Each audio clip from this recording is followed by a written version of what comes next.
जो कर्नल है वो आपके ऑपरेटिंग सिस्टम का ही एक पार्ट है। कर्नल जो है वो इंटरफेस प्रोवाइड करता है कंप्यूटर सिस्टम के जो हार्डवेयर हैं उनके दरमियान और रेस्ट ऑफ ऑपरेटिंग सिस्टम जो है उनके दरमियान जो है वो एज अ इंटरफेस के तौर पे जो है हम इसको इस्तेमाल करते होते हैं। दूसरे सेंस में हम ये कहते हैं कि कर्नल जो है वो एक सेंट्रल कंपोनेंट है, एक कोर कंपोनेंट है। दूसरे लफ्ज में हम ये भी कह सकते हैं कि कंप्यूटर सिस्टम का जो नर्व्स सिस्टम है वो सारा का सारा कर्नल के ऊपर डिपेंड करता होता है। कर्नल जो है वो बेसिकली आपके कंप्यूटर सिस्टम के अंदर जितनी भी एक्टिविटी परफॉर्म हो रही होती हैं, आपके पास आईओ मैनेजमेंट है, आपके पास प्रोसेस मैनेजमेंट है, आपके पास स्केजुलिंग है, सारी चीजें जो हैं उनको कंट्रोल करने वाला कंप्यूटर सिस्टम के अंदर कर्नल मौजूद होता है। तो आपके माइंड में क्वेश्चन ये भी आएगा कि अभी हम ऑपरेटिंग सिस्टम के कंपोनेंट्स को पढ़ के आए हैं, अभी हम ऑपरेटिंग सिस्टम की सर्विसेज को पढ़ के हैं, तो उसके अंदर भी हमने यही पढ़ा था कि ऑपरेटिंग सिस्टम जो है वो आईओ मैनेजमेंट भी करता है, प्रोसेस मैनेजमेंट भी करता है, ये सारी एक्टिविटीज जो ऑपरेटिंग सिस्टम करता है। तो बेसिकली क्योंकि ऑपरेटिंग सिस्टम कर्नल जो है वो ऑपरेटिंग सिस्टम का ही पार्ट है। अब जैसे मैं आपको एग्जांपल दे रहा था कर्नल की कि वो आर्मी, फॉर एग्जांपल आप इस तरह से कंसिडर कर लें, या आप एक मैं आपको एग्जांपल देता हूँ कि यूनिवर्सिटी, हमारी जो यूनिवर्सिटी है इसके अंदर यूनिवर्सिटी एक ऑपरेटिंग सिस्टम है, आप यूँ समझ लें। और यूनिवर्सिटी के अंदर एक इम्पॉर्टेंट पर्सन मौजूद है जो वाइस चांसलर है हमारे पास, ठीक है। अब वाइस चांसलर जो है वो यूनिवर्सिटी का ही हिस्सा है। आप लोग भी यूनिवर्सिटी का हिस्सा हैं, मैं भी इसी यूनिवर्सिटी का हिस्सा हूँ, और भी सपोर्टिंग स्टाफ जो भी है वो भी सारा इसी यूनिवर्सिटी का ही हिस्सा है, ठीक है। लेकिन जो यूनिवर्सिटी की सारी एक्टिविटीज़ हैं, एडमिनिस्ट्रेटिव एक्टिविटीज़ हैं या स्टडी से रिलेटेड एक्टिविटीज़ हैं या जितनी भी एक्टिविटीज़ इस यूनिवर्सिटी के अंदर हो रही हैं, उन सारी एक्टिविटीज़ को मैनेज करने वाला जो होता है वो वाइस चांसलर होता है।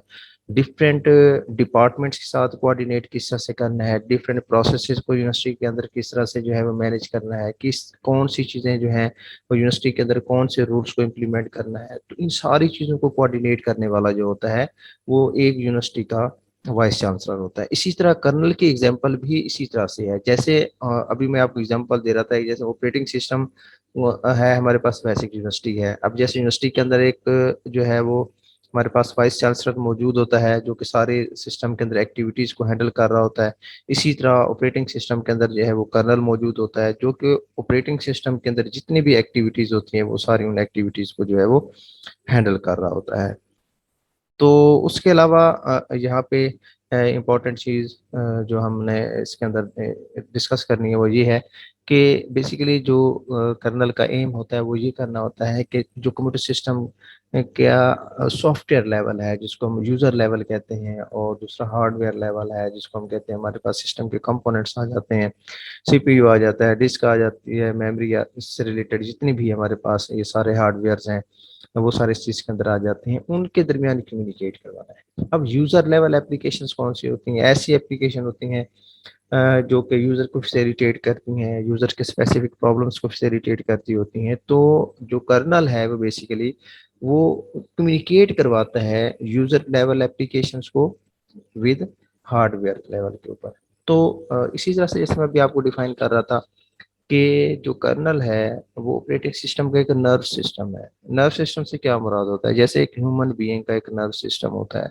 ह्यूमन बीइंग के नर्व सिस्टम में क्या होता है कि आप जैसे देखें आपका जो सोचने समझने की सेंसेस का सिस्टम है वो सारा का सारा आपके दिमाग के अंदर है। आप दिमाग से सोचते हैं और किसी न किसी टास्क को परफॉर्म करते हैं, कोई एक्टिविटी परफॉर्म करते हैं। अगर आप सेंसेस, आपका दिमाग काम ना कर रहा हो तो आप कोई भी चीज़ जो है वो परफॉर्म नहीं कर पाते। हालांकि दिमाग जो है वो आपकी एक बॉडी का ही एक पार्ट है, आपकी बॉडी का ही हिस्सा होता है, लेकिन सारा की सारी वर्किंग जो है, सोचने समझने की सलाहियत, डिसीजन पावर जो है वो आपकी वहीं पे मौजूद होती है। आप वहीं से अपनी एक्टिविटीज को कंट्रोल कर रहे होते हैं। इसी तरह से कर्नल जो है वो ऑपरेटिंग सिस्टम का एक दिमाग है, एक नर्व सिस्टम है कि ऑपरेटिंग सिस्टम से किस तरह से हमें काम लेना है, किस तरह से चीज़ों को कंट्रोल करना है, किस तरह से चीज़ों को मैनेज करना है, किस तरह से डिफरेंट कंपोनेंट्स को कम्युनिकेट करवाना है, इन सारी एक्टिविटीज को कंट्रोल करने वाला जो होता है वो कर्नल होता है, जो कि ऑपरेटिंग सिस्टम के का ही एक पार्ट होता है, बट वो सेंट्रल पार्ट होता है, कोर कंपोनेंट होता है, जो कि ऑपरेटिंग सिस्टम के अंदर रहते हुए ऑपरेटिंग सिस्टम की जो रिमेनिंग जितनी भी हमारे पास रेस्ट ऑफ ऑपरेटिंग सिस्टम की इंस्ट्रक्शंस हैं उनके साथ मिलके जो है ये वर्क कर रहा होता है, उनके साथ मिलके जो है वो सिस्टम के अंदर सारी की सारी एक्टिविटीज को परफॉर्म कर रहा होता है। तो फिर एंड पे यहाँ पे लाइन मैंने मेंशन की है कि जैसे हमने लास्ट लेक्चर के अंदर पढ़ा था कि हमारे पास इंटरप्ट जनरेट होता है। हमारा जितने भी मॉडर्न ऑपरेटिंग सिस्टम है वे सारे के सारे इंटरप्ट ड्रिवन है। जब तक हम इंटरप्ट जनरेट नहीं करते हमारा सिस्टम जो है वो काम नहीं करता। तो बेसिकली जब भी यूजर जो है वो कोई रिक्वेस्ट करता है किसी भी प्रोसेस के लिए, किसी भी एक्टिविटी के लिए, तो डेफिनेटली वो एक इंटरप्ट जनरेट कर रहा होता है। इंटरप्ट जो है वो in the form of request, कोई भी एक्टिविटी परफॉर्म करनी वो एक इंटरप्ट जनरेट कर, जैसे इंटरप्ट जनरेट करता है वो। तो क्योंकि हमने इंटरप्ट का एक प्रॉपर मैकेनिज्म लास्ट टाइम पढ़ा के इंटरप्ट सर्विस रूटीन के पास जाता है। इंटरप्ट रूटीन जो है वो वेक्टर टेबल को देखती है कि इंटरप्ट किस तरह का है। तो बेसिकली इन सारी चीज़ों को कोऑर्डिनेट करने के लिए जब भी आपको रिक्वेस्ट करती हैं वो कर्नल के पास जाता है, और उस रिक्वेस्ट को जो है वो सिस्टम कॉल कहा जाता होता है। तो सिस्टम कॉल का टॉपिक जो है हम कल पढ़ेंगे, इंशाल्लाह डिस्कस करेंगे। तो जब भी कोई रिक्वेस्ट की जाती है सिस्टम के ऊपर, जब भी कोई रिक्वेस्ट जो है वहाँ पे की जाती है, तो हम उसको कहते हैं कि ये बेसिकली एक सिस्टम कॉल है। अब सिस्टम कॉल इसको क्यों कहते हैं, इंटरप्ट और सिस्टम कॉल के अंदर क्या फ़र्क है। अब देखें, जब भी आप कोई एक प्रोसेस को इनिशिएट करते हैं, एक नया प्रोसेस स्टार्ट करते हैं, ठीक है, तो आप एक इंटरप्ट जनरेट करते हैं। इसका मतलब है कि आप कोई भी एक्टिविटी परफॉर्म करने जा रहे हैं तो आप एक इंटरप्ट जनरेट करेंगे। जब वो इंटरप्ट जनरेट हो जाएगा तो वो आपके पास जो है वो एक सिस्टम कॉल हो जाएगी कि आप किस पर्पस के लिए, किस कंपोनेंट के लिए, किस सर्विस के लिए आप इंटरप्ट जनरेट कर रहे हैं, ठीक है। तो जैसे दो पर्सन हैं, दो पर्सन आपस में जब कम्युनिकेट करते हैं तो एक पर्सन जो है वो दूसरे पर्सन को कॉल करता है। तो पहले डेफिनेटली वो अपने मोबाइल फोन को स्विच जो है वो ऑन करेगा, नंबर डायल करेगा, ये सारे इंटरप्ट जनरेट कर रहा है। जैसे ही वो उसको डायल कर लेता है उसके बाद जो आप देखें, जैसे वो कोई कॉल करता है तो सिग्नल्स जा रहे होते हैं, आगे कॉल जा रही है, तो बेसिकली कॉल कर रहा होता है अनटिल अनलेस जो नेक्स्ट पर्सन होता है वो उसको एक्सेप्ट कर ले। तो इंटरप्ट बेसिकली क्या होता है कि आप कोई भी प्रोसेस इनिशिएट करते हैं, विदाउट इंटरप्ट आप उसको स्टार्ट नहीं कर सकते, ठीक है। तो जब आप इंटरप्ट जनरेट कर लेते हैं, नेक्स्ट फर्दर जो है वो आपकी इंस्ट्रक्शन वहाँ पे जाती हैं, तो हमारे पास क्या कहलाती है, वो basically as a system call कहलाती होती है। तो ये कर्नेल है आपके पास जो कि ऑपरेटिंग सिस्टम का इंपॉर्टेंट पार्ट कहलाता होता है। ऑपरेटिंग सिस्टम की सारी एक्टिविटीज जो है वो सारी की सारी जो है वो कर्नेल उनको हैंडल कर रहा होता है, उनको मैनेज कर रहा होता है। तो कर्नल के बाद जो है हमारे पास जो नेक्स्ट है इसकी आ जाती हैं वो रिस्पॉन्सिबिलिटीज आ जाती हैं। जैसे हमने पढ़ी थी लास्ट टाइम भी ऑपरेटिंग सिस्टम की रिस्पॉन्सिबिलिटीज हमने पढ़ी थी ऑलरेडी, हम उनको डिस्कस करके आए हैं। क्योंकि कर्नल जो है वो ऑपरेटिंग सिस्टम का ही एक हिस्सा है, कर्नल जो है वो ऑपरेटिंग सिस्टम का ही एक पार्ट होता है। तो रिस्पॉन्सिबिलिटीज जो ऑपरेटिंग सिस्टम की थी वो मोस्टली रिस्पॉन्सिबिलिटीज जो हैं वो आपको कर्नल के अंदर भी जो है वही नजर आएंगी, क्योंकि डेफिनेटली जो कर्नल है वो बेसिकली सारे ऑपरेटिंग सिस्टम को मैनेज कर रहा है। कर्नल जो है वो सारे ऑपरेटिंग सिस्टम की एक्टिविटीज को मैनेज कर रहा है। तो रिस्पॉन्सिबिलिटीज क्या है, जैसे हमने लास्ट टाइम पढ़ा था जो ऑपरेटिंग सिस्टम के कंपोनेंट्स को डिस्कस कर रहे थे, वैसे ही यहाँ पे हमारे पास जैसे सेंट्रल प्रोसेसिंग यूनिट है, सीपीयू की जितनी भी एक्टिविटीज हैं, किस तरह से काम करना है, वो सारी की सारी एक्टिविटीज को कंट्रोल जो है वो कर्नल कर रहा होता है और डिसाइड करता है कि कौन सा प्रोग्राम को रन करना है, कौन से प्रोसेस को जो है प्रोसेसर एलोकेट करना है, कौन सा प्रोसेस कब चलेगा। इन सारी एक्टिविटीज को मैनेज जो है वो कर्नल कर रहा होता है। उसके अलावा मेमोरी की मैनेजमेंट है, लास्ट टाइम भी हम पढ़ के आए थे ऑपरेटिंग सिस्टम के कंपोनेंट्स के अंदर कि मेमोरी की मैनेजमेंट होती है। उसके अंदर देखा जाता है कि स्पेस की एलोकेशन से रिलेटेड भी हमने पढ़ा था, डी एलोकेशन से भी रिलेटेड हमने चीज़ें पढ़ी थी। और उसके अलावा जो कर्नल है वो रिस्पॉन्सिबल है इस चीज़ को डिसाइड करने का कि हमने जैसे पढ़ा था मेमोरी के डिफरेंट सेल्स होते हैं, ठीक है।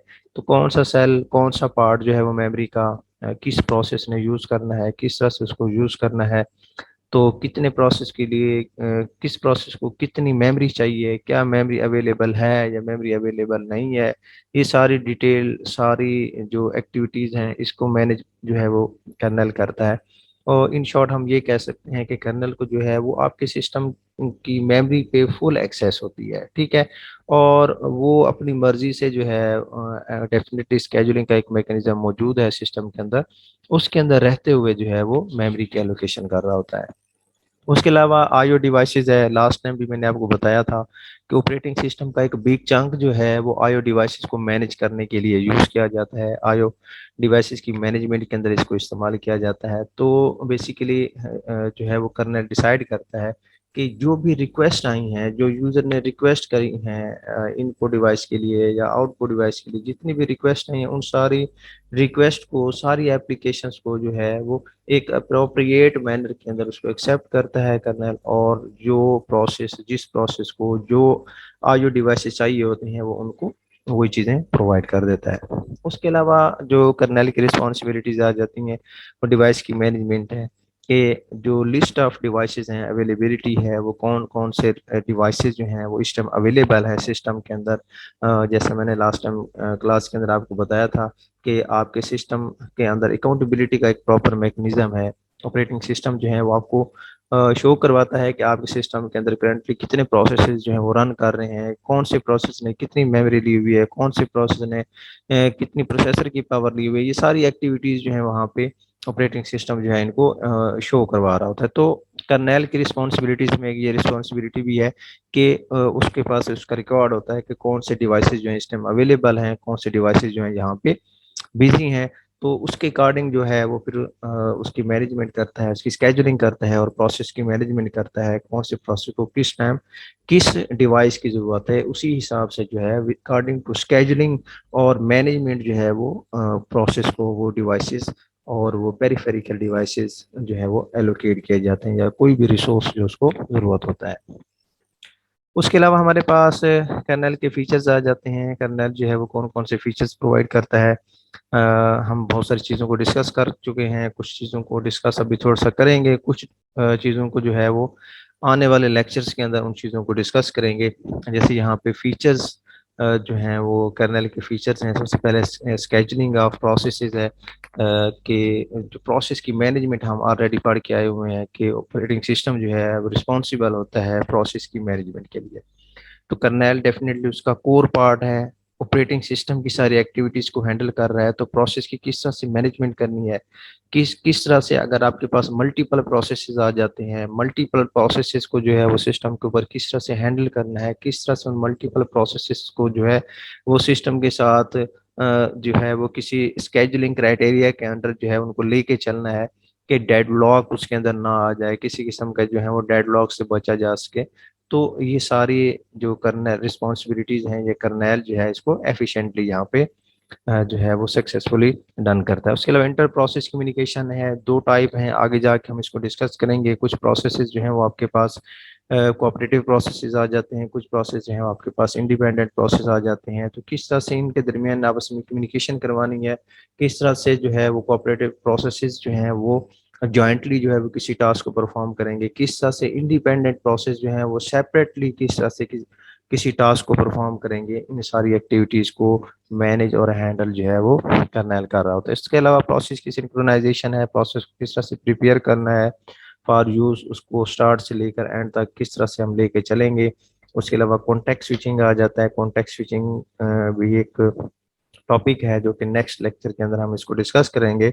उसके अलावा manipulation of process control block है। बेसिकली प्रोसेस कंट्रोल ब्लॉक जो है वो किसी भी पार्टिकुलर प्रोसेस से रिलेटेड जो कंप्लीट इंफॉर्मेशन होती है वो प्रोसेस कंट्रोल ब्लॉक के अंदर होती है। पार्टिकुलर इंफॉर्मेशन से क्या मुराद है कि किसी भी प्रोसेस को कितनी मेमोरी चाहिए, कितना जो है उसको प्रोसेसर की पावर चाहिए, कौन से डिवाइसेस उसको चाहिए यूज करने के लिए। तो इससे रिलेटेड सारी कंप्लीट इंफॉर्मेशन, जैसे कोई ऑर्गेनाइजेशन होती है, जैसे हम अगर हम किसी यूनिवर्सिटी की बात करें तो यूनिवर्सिटी से रिलेटेड जब भी हमें कोई इन्फॉर्मेशन चाहिए होती है, तो मोस्टली जब भी कोई स्टूडेंट एडमिशन लेते हैं तो प्रॉस्पेक्टस के अंदर उसकी कंप्लीट इन्फॉर्मेशन वहाँ पे मौजूद होती है। उसके तमाम रूल्स एंड रेगुलेशंस, तमाम प्रोग्राम्स की डिटेल वहाँ पे मौजूद होती है। इसी तरह से किसी भी प्रोसेस से रिलेटेड जो कंप्लीट इन्फॉर्मेशन है वो आपको प्रोसेस कंट्रोल ब्लॉक के अंदर मिल जाती होती है। तो किस तरह से मैनिपुलेट करना है प्रोसेस कंट्रोल ब्लॉक को, ये सारे फीचर जो है वो कर्नेल प्रोवाइड करता है। इंटरप्ट हैंडलिंग है, हम इंटरप्ट्स को भी डिस्कस करके आए थे कि इंटरप्ट जो हैं जब भी कोई यूजर कोई एक्टिविटी परफॉर्म करता है तो सबसे पहले वो इंटरप्ट जनरेट करता है। तो इंटरप्ट कैसे जनरेट होते हैं, कैसे फिर जो है उसके ऊपर फर्दर वर्किंग होती है, ये चीज़ें हम ऑलरेडी लास्ट लेक्चर के अंदर पढ़ चुके हैं। तो कर्नेल जो है वो इंटरप्ट को हैंडल करता है। जैसे हमने लास्ट टाइम भी पढ़ा था कि एक टाइम के अंदर जो है वो दो इंटरप्ट जनरेट नहीं हो सकते। एक इंटरप्ट जो है वो डिसेबल हो जाता है और एक इंटरप्ट जो है वो एक्सेप्ट होता है। तो इंटरप्ट की जो हैंडलिंग है, इस तरह की सारी एक्टिविटीज को मैनेज जो है वो बैकएंड के ऊपर कर्नल कर रहा होता है। उसके अलावा कोई प्रोसेस आपने क्रिएट करना है, कोई प्रोसेस डिलीट करना है, कोई प्रोसेस को स्टार्ट करना है, उसको कोई रिज्यूम करना है, इससे रिलेटेड भी सारी एक्टिविटीज जो हैं वो कर्नल जो है वो उसको मैनेज कर रहा होता है। तो इन शॉर्ट जितना भी अभी हमने कर्नल को डिस्कस किया है, तो उसके अंदर आपने देखा है कि कर्नल जो है वो बेसिकली ऑपरेटिंग सिस्टम का ही एक हिस्सा है, ऑपरेटिंग सिस्टम का ही एक पार्ट है। ऑपरेटिंग सिस्टम के अंदर रहते हुए ये सारे जितने भी कंपोनेंट हैं और ऑपरेटिंग सिस्टम के, उनके साथ मिल के काम करता है, कोऑर्डिनेट करता है। मैंने आपको एक बेहतरीन एग्जांपल यूनिवर्सिटी की मैनेजमेंट की दी। जैसे यूनिवर्सिटी की मैंने आपको एग्जांपल दी कि इसी तरह यूनिवर्सिटी के अंदर सारी एक्टिविटीज को वाइस चांसलर मैनेज कर रहा होता है। आप यूं कंसिडर कर लें, ऑपरेटिंग सिस्टम भी आपकी एक यूनिवर्सिटी है, उसके अंदर कर्नल जो है वो सारी एक्टिविटीज को मैनेज कर रहा है। स्केजुलिंग से रिलेटेड कौन कौन से प्रोसेस वहाँ पे स्टार्ट होने हैं, किस तरह के रूल्स एंड रेगुलेशंस उसके अंदर इंप्लीमेंट होने हैं। तो कर्नल जो है वो सिस्टम, ऑपरेटिंग सिस्टम के अंदर जितनी भी एक्टिविटीज हैं, everything in the operating system जो है, चाहे आईओ मैनेजमेंट है, डिवाइस मैनेजमेंट है, स्केजुलिंग है, मेमोरी मैनेजमेंट है, सिक्योरिटी है, कोई भी फीचर्स आप इसके अंदर ले लें, ऑपरेटिंग सिस्टम जो है वो उन सारे फीचर्स को यहाँ पे हैंडल कर रहा होता है और मैनेज कर रहा होता है। और उसके अंदर जो मेन सेंट्रल कंपोनेंट होता है वो कर्नेल होता है, जो कि ऑपरेटिंग सिस्टम की सारी एक्टिविटीज के अंदर जो है वो डायरेक्टली इन्वॉल्व होता है।